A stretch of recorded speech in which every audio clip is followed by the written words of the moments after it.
Hey, what's up, everybody, and welcome back to News Dose. And the Jim Ryan PlayStation era is officially coming to an end as he just announced his retirement. Now, I've seen some skepticism about that part and whether or not he's actually retiring or if he's being pushed out. It does actually sound like he's retiring, but, the timing here...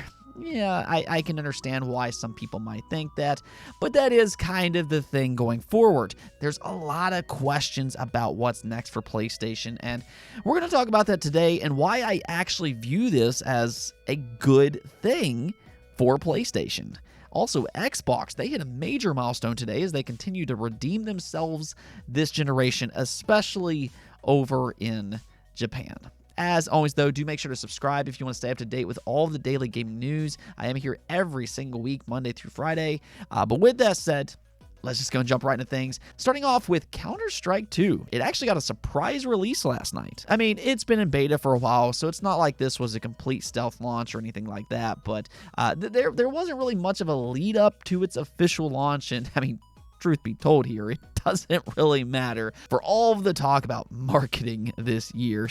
Yeah, again, some games really just don't need it. The community will find out, and rapidly at that, as we're seeing with CS2. It is a free-to-play game, and Counter-Strike 2 already has more than 1 million concurrent players as we speak, and it's also hit a peak high of 1.45 million concurrent players for its first 24 hours alone. I mean, that's crazy and everything, but it's also to be expected when it comes to Counter-Strike. CS is consistently one of the most popular games on a yearly basis, and it's actually insane just how much staying power this series has.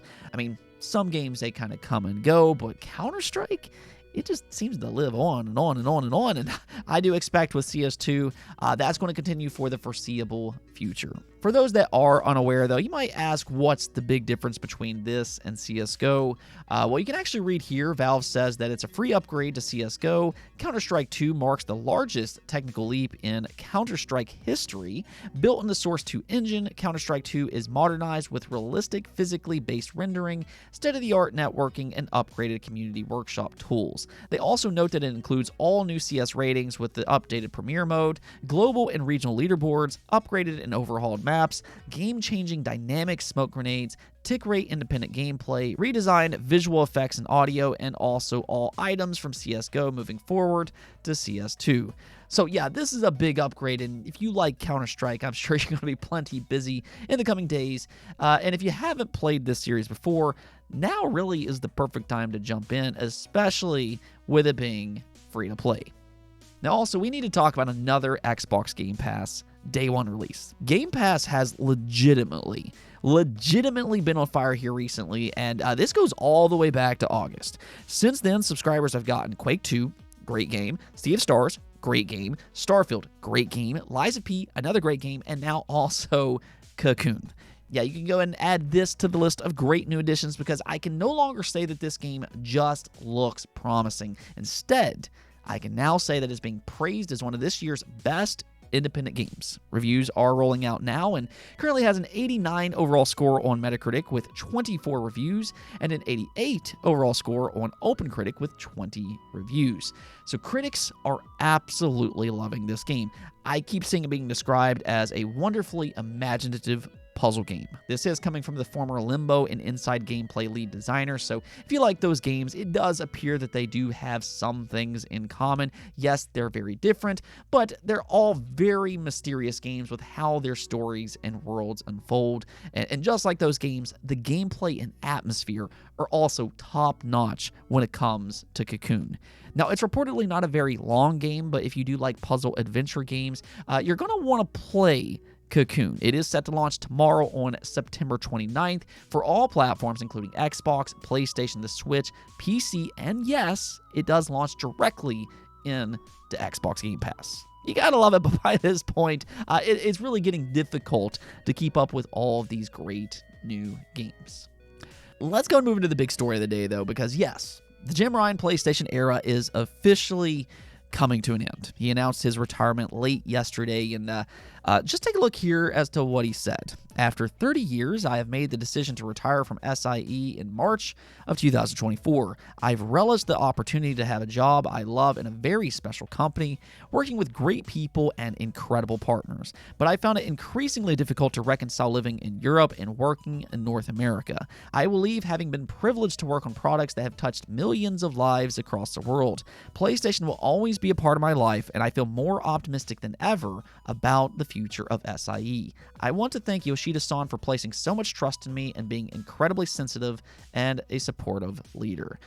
And there it is. He'll be out the door on March of 2024, and Hiroki Tadaki will take over as the interim CEO until they find somebody else to completely replace him. Now, honestly, this is kind of a weird situation because there is a real-life element to it. I do genuinely wish Jim Ryan the best. I do hope he has a great life going forward. But here's the thing, and I know there's going to be different takes on this, but as a consumer, I genuinely feel that this might be the best news that PlayStation has gotten in a very, very long time. The thing is that I like PlayStation, and I like their games. They've made some of my favorite games ever made. You all know just how much I love the Uncharted series. It's one of my favorite games ever made. But there's so many other PlayStation brand games that I can point to as well. I mean, they have such a rich history of exclusive first-party titles, but I'm not a fan of Jim Ryan and the direction that he's taking PlayStation in. I mean, over the last 24 hours, I cannot tell you how many times I saw somebody come out and say that he's this great businessman, and you can't argue with the success the PS5 has had under his leadership. But you know what? I'm going to, because I completely disagree with that. I feel like a lot of people don't necessarily look at the whole picture, and they just kind of look at what's happening right now. And okay, if we're just looking at right now, and that alone, yeah, Jim Ryan has had success with the PS5. It's been selling like crazy, and he's leaving the industry on top. Here's the reality of the situation, though. Do we really honestly believe that any of this would be different with any other CEO leading PlayStation? See, I don't think the PlayStation 5 is selling because of Jim Ryan. I think it's selling despite of Jim Ryan. The PlayStation brand recognition is at an all-time high because the PlayStation 4 was an extraordinary console that had amazing exclusive after amazing exclusive. But that wasn't Jim Ryan's PlayStation. That was Sean Layden that did that. To me, Jim Ryan has lived off the success of Sean Layden and really nothing more. Like, even most of the games that are releasing today, they were greenlit under Sean Layden's leadership. I mean, you have to understand that AAA games, they take 5+ years to make anymore. So we really haven't even gotten to the point where we're seeing a lot of Jim Ryan's games. So I ask you, what has Jim Ryan actually done? Well, this is what we know. Under Jim Ryan's leadership, PR has been an absolute nightmare. And I don't think that there's any way to argue that. They have had so many weird negative stories because of him. I mean, how many weird stories has spawned from him directly? He's been infamous about lying about things. Sony, quote-unquote, believes in generations. I mean, come on. Right after that, they released most of their PlayStation 5 games as cross-generation titles. He said he didn't understand why fans wanted old games. To him, they look terrible. Apparently, they need to stay in the past. I don't know. Then there was the whole Activision saga, and let me just ask you, how many exciting showcases has PlayStation actually put together under Jim Ryan's leadership? So where is all the excitement that Jim Ryan brings? Because I'm just not seeing it. What I've seen is that he's raised prices for games, subscriptions, and consoles. He charges for upgrades, and his big future push is more towards live service games. That's the Jim Ryan era. So I really don't think that he's the reason that the PS5 is selling well. I think that they're still cashing in on Sean Layden's leadership. It was always going to sell well with or without him because the brand name is just that strong. Now, to be fair, one thing that I can give him credit for is that he has acquired several studios. Now, I will say that a lot of those acquisitions have been a little out of left field, but PlayStation Studios have grown under him, so there is that at least. What I'm here to tell you all, though, is me to you, is that right now I do believe that a new leader for PlayStation might ultimately be the best thing for the brand and their future. Now, some of this will depend on who they hire next and what their vision is, but I'm looking at all these live service games that they have in development, and I can't help but think that they should be doubling down on the games their fan base loves so much. I mean, if you haven't been paying attention, live service games are incredibly risky, and as he basically confirmed in the FTC leaked documents, they're just throwing as many of these live service games at the wall as they can in the hopes that something sticks. Because we all know it, live service games are incredibly risky, but I believe they should have put more of their budget towards the games that got them where they are today. It's okay to support live service games, but instead of this 60-40 that we're kind of seeing, it should be 70-30 in favor of single-player story-driven experiences. Now, we'll see how all this plays out. I'm not really a big fan of Jim Ryan. I think that I've made that very clear. I like PlayStation. Didn't really like his vision on PlayStation.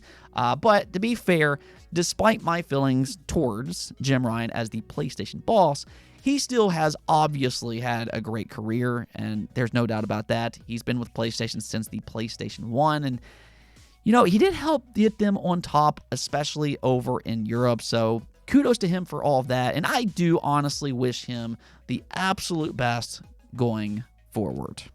Now, I do want to talk about one last thing here, though, because Xbox just surpassed a pretty major milestone over in Japan. They've officially eclipsed 500,000 Xbox Series units sold in that region, and I know that doesn't really sound like a lot compared to PlayStation and Nintendo because, well, it's not, but you also have to kind of keep things in perspective here. This is a region that Xbox has historically struggled in, especially last generation where they only sold barely over 100,000 units. So they've come a long way, and in fact, the Xbox Series is now the second best selling Xbox in Japan ever. Now, it still has a long way to go before it catches up with the Xbox 360, which sold 1.61 million units in Japan. But I mean, we're only on year 3 of the Xbox Series, so Xbox still has plenty of time to catch up, but that's where this milestone benefits you, the consumers. The fact that they're having success in Japan means that they're also getting more support from Japanese developers. That is something that we have definitely seen so far. We have seen a major uptick in Japanese games for Xbox this generation. They were just at TGS the other day where they announced various Japanese games, including Octopath Traveler 2. But this also kind of ties in with some news that we talked about just earlier this week as well. Phil Spencer did kind of tease that they're working with some Japanese developers to make some Xbox exclusives. Now, we of course already know about the Kojima project. That's at least one of the games that he's referring to, but he also teased some unannounced games as well, and that right there, that's the big differentiator between the Xbox 360 and the Xbox Series. Back when the Xbox 360, they pushed hard in that region with several high-profile exclusives such as Blue Dragon, Lost Odyssey, still one of my favorite JRPGs ever made, and Tales of Vesperia, among a few others. This helps cement the Xbox 360 as a serious console in Japan, but they really haven't done that since. So I'd say that if Xbox wants to continue their momentum going forward, they will need to lock down some big-time exclusives. Not just small niche games, but they do need something a little bit more impactful. Now, we'll see if they can actually do that, but in the meantime, it's nice to see them actually make some progress here, and yeah, just congrats to them for reaching a new milestone. For that matter, congrats to fans of Japanese games that plays on Xbox. Let's go take a look at the poll of the day. That we're asked you all, have you played Alan Wake? And you know what? I'm happy that a good portion of you actually have. 42% said yes, and that's a pretty good number, but I also can't help but say I'm also a little disappointed by this, that 55% of you said no. This is saddening to me. I think that this is an amazing game. We need to change this, and we need to change it soon. Alan Wake 2 is set to release next month in October, and the previews, they sound absolutely amazing so far. So before that game comes out, I highly encourage you all to go out and play that first game in preparation. It is a very story-driven experience, and you're also going to understand why a lot of us have suffered for a decade. The ending is just wow, but definitely go pick up the remaster and play through that game. It's not going to be perfect if you're used to playing these games with high-fidelity graphics. This was created on the Xbox 360, but the story and the atmosphere, they are still great all of these years later, and just go check it out. In fact, I plan on replaying it as a refresher before Alan Wake 2. So, in a way, you're kind of playing along with me. Anyways, though, that's it for this episode. But if you like the video, don't forget to bell notification and subscribe button for more content just like this. Also, if you'd like to support the channel through Patreon, thank you for making this content possible. Peace out.